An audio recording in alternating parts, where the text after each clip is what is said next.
Hello everyone, and welcome to episode 2 of The Great Escape.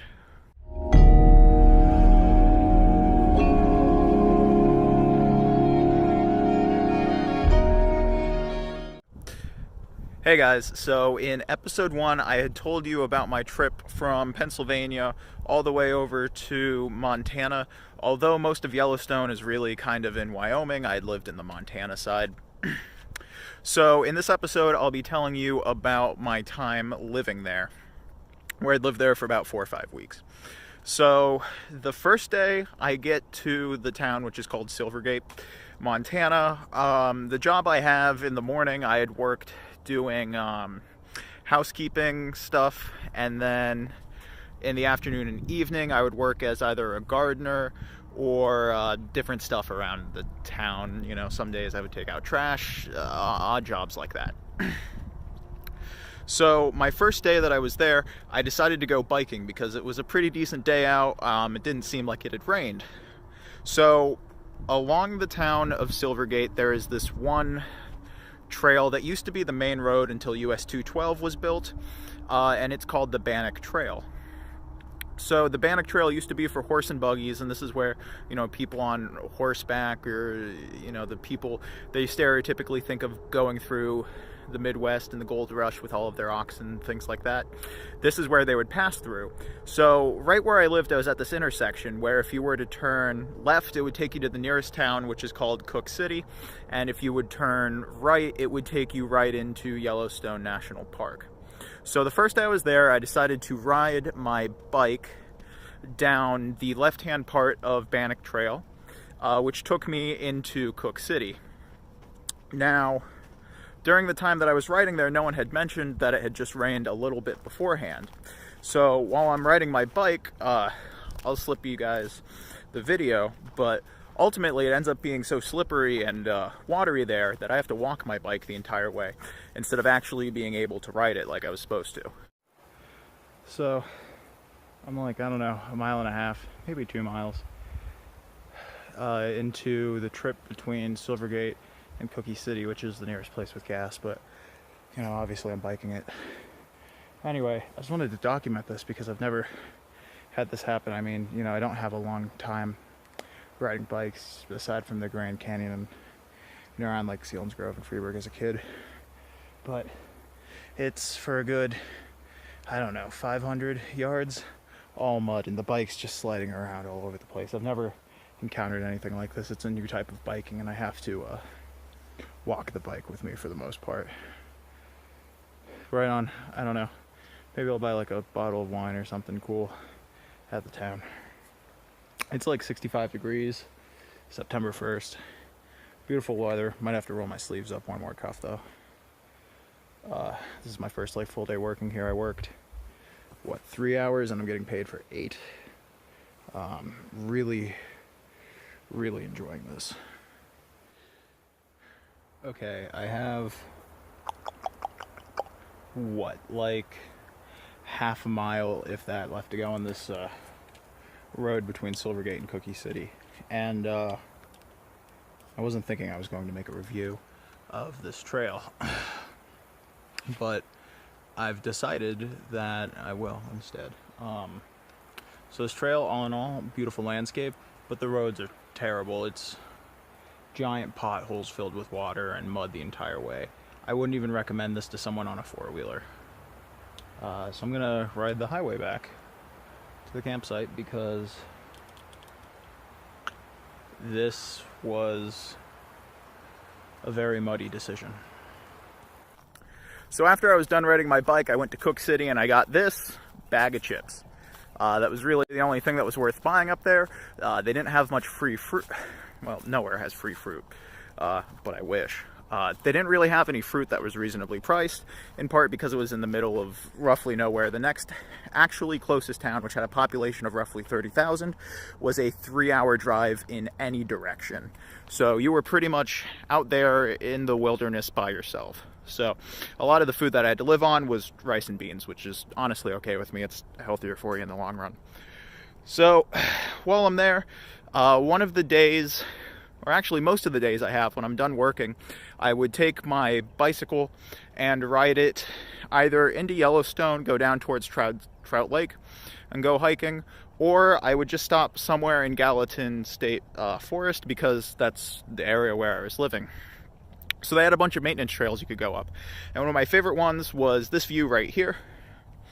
I would sit there in complete, total silence, absolutely serene, reading a book, or just doing something to relax. And this was honestly my favorite view. I think I came up here at least twice, maybe 3 times a week, just riding my bike up here to sit down, relax, and just listen to the air blow over the mountains.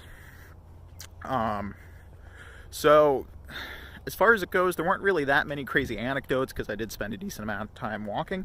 I met my friend Yusuf, who I'm planning on visiting sometime this year, finances providing, and he lives in Turkey, particularly in the capital, Istanbul. So Yusuf had a drink named after him in the town that we were in, which was called Turkish Man with His Head in a Trough, because Yusuf had ended up bear macing himself 3 times over the course of the summer. And the one time that got him the drink named after him, he was riding his bicycle down 212 towards the town Cook City, which is where I had rode my bike on the Bannock Trail towards Cook City. So Yusuf took the way for cars, and I took the way that shouldn't have even been ridden on with an ATV. So while Yusuf's riding, he takes the safety off of the can of bear spray and ends up bear macing himself right in the face as he is biking. And there's a person who, their house is right there. He falls over in their driveway. They pull him up the driveway, stick his head in the trough, multiple times, head in, head out, because bear mace takes about 3 hours for the pain to go away, to the best of my knowledge.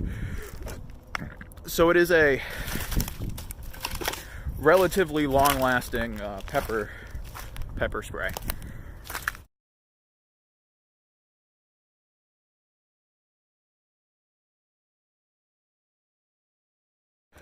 So that's a picture of Yusuf. While I was in Yellowstone, I had gone with 2 of my roommates into the park on an extended trip once. And the trip that we did, the first stop that we made was at Tower Roosevelt. So that used to be the Theodore Roosevelt plantation, or like homestead that he had out there. And between the efforts of him and Ansel Adams, the photographer, they had helped start the National Park System and the Sierra Club, which helps for conservation. I highly recommend looking into the Sierra Club if you are given the opportunity. So we go out there to the waterfall tower, and there's a number of people who are out there fly fishing, taking pictures. So we go down, and here I'll show you this video of the valley. It's absolutely gorgeous with the way that the literally Yellowstones just come there and kind of seep into this really rapidly moving river. And if you can't tell from how fast the water's moving in there, it was a pretty quick current. So if you were to get in there, you could definitely get swept away. I'm pretty sure that at different parts of the park, they offer you the ability to go whitewater rafting. However, that was never something I had done, or at least not in Yellowstone. I went whitewater rafting on the, I believe the Colorado River once when I was 16, which was a lot of fun, and I would definitely love to do that again.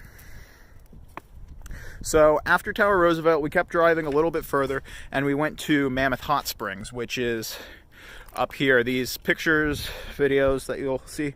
So the lower part, it's multi-leveled, and all of them seem to have this like 90-degree turn where it just goes from being this like perfectly flat circle or cylinder shape basically, and then levels off. And they all have these amazing designs in there that are from these ancient microbacteria, which have left sediments there, and it's actually a closed loop water circuit. So all of the water that's been in there, with the exception of what's evaporated, has been there its entire time. So I had heard one of the guides talking while I was there, and he had said that if they were to bottle the water from Mammoth Hot Springs, it would probably be some of the most expensive water on the planet, just due to how filtered and remote it is. So those are really the 2 big things that I got to do inside Yellowstone National Park. And as we're coming back for the day, to go back home and go to bed, there's this one dog running down the road, and this dog's running for a while. So we're the first vehicle right behind it, you know, driving in the van. So every time the dog slows down a little bit, we try to get out and get the dog, or, you know, the dog runs to the person on the other side of the road to go talk to them. But we're never able to get this dog. Maybe a good mile and a half after we first see the dog, someone with another dog that's driving on the other side of the road is able to get it to come over to them and then hopefully get it to the owner. But I don't actually know how it worked out. Maybe someone got a free dog and someone lost theirs, but I like to hope it got back to its home. So when my time at Yellowstone had come to an end, I ended up driving back to Pennsylvania in a period of about 3 days, and that is a 30-hour drive that I crammed into less than 2.5 days. I pretty much just drove the whole time. I slept at a gas station the one night, which was actually really convenient. The sign on the gas station said no overnight camping. And I went in there, bought a drink, went to the bathroom at like, I don't know, 11:45 p.m. Went back to my van, fell asleep until probably like 6 in the morning. And then when I had woken up, bought another drink and left and never got harassed. Which, by the way, if you're sleeping in a van, chances are you can get away with camping just about anywhere overnight. RVs tend to be the really obvious one. Along with it, if you are looking to camp overnight somewhere in a van, Walmarts are by far my favorite places. State and national parks would be second, just because they're quiet. But the nice thing about Walmart is you're guaranteed to have a bathroom and food in the morning, where with the park, that's not always the case.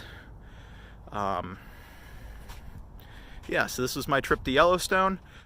Also, please don't be afraid to like, share, comment, and subscribe. It means the world to me that I'm able to express this experience to you and get to show it off. Along with it, if you're not doing it for me, be sure to do it for my goose friends over here, as I'm certain they would love the attention. Thank you so much again.